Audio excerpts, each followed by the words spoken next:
بسم اللہ الرحمن الرحیم۔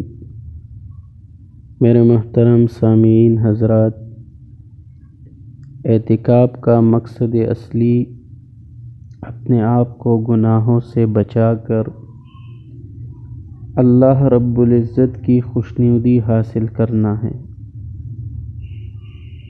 لیکن اگر کوئی شخص حالت اعتکاف میں بھی گناہوں کا نہ چھوڑے تو اعتکاف کے جو ثمرات اور انوارات تھے، یہ شخص اپنے آپ کو ان انوارات اور ثمرات سے محروم کرنے والا ہوتا ہے۔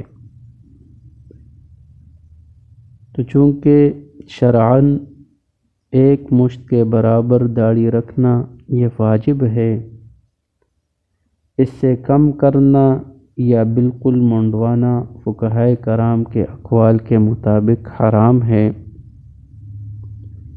تو دوران اعتکاف داڑھی منڈوانے کے لیے مسجد سے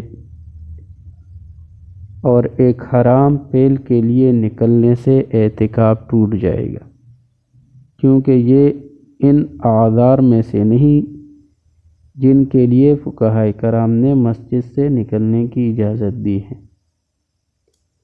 ہاں، اگر مسجد کے اندر حالت اعتکاف میں داڑھی منڈوا لے تو مسجد اور حالت اعتکاف کے تقدس کی پامالی کی وجہ سے یہ شخص گناہگار ہوگا، لیکن اس کا اعتکاف باطل نہ ہوگا۔